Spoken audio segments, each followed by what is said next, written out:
ധ്വയുടെ ഏത് മീറ്റിംഗ് നടക്കുകയാണെങ്കിലും നമ്മളൊരു റീൽ എടുക്കും, അത് മസ്റ്റാണ് കേട്ടോ. സോ ഇത്തവണത്തെ എൻ്റെ സാരി എങ്ങനെയുണ്ടെന്ന് നിങ്ങൾ പറഞ്ഞില്ല ഗൈസ്. ഇഷ്ടപ്പെട്ടോ? ഇഷ്ടപ്പെട്ടെങ്കിൽ ഒന്ന് അതിനെക്കുറിച്ച് പറയും, ഇഷ്ടപ്പെട്ടില്ലെങ്കിൽ അതും പറഞ്ഞു. അങ്ങനെ ഞങ്ങൾ സമ്മാനദാനത്തിലേക്ക് എത്തി നിൽക്കുകയാണ്. ഓണം പ്രോഗ്രാമിൻ്റെ സ്കെഡ്യൂൾ ചെയ്യുന്ന സമയത്ത് തന്നെ എക്സിക്യൂട്ടീവ് മെമ്പേഴ്സ് എല്ലാവരും ഒരേ സ്വരത്തിൽ പറഞ്ഞതാണ് സമ്മാനമായിട്ട് നമുക്ക് പൊതിഞ്ഞ് ഗ്ലാസും പ്ലേറ്റും ഒക്കെ കൊടുക്കാമെന്ന്. അപ്പോൾ സമ്മാന വിതരണമാണ് ഈ നടന്നുകൊണ്ടിരിക്കുന്നത്.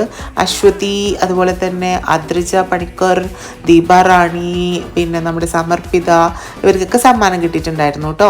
അദ്രിജയായിരുന്നു ഓവറോൾ ചാമ്പ്യൻ. അദ്രിജ ആക്ച്വലി ഒരു കലാതിലകം കൂടിയാണ്, അറിയാലോ, ആർട്ടിസ്റ്റാണ്. അപ്പം പുള്ളിക്കാരി കലോത്സവത്തിലുള്ള സ്പിരിറ്റ് തന്നെ എവിടെയും കാണിച്ചു.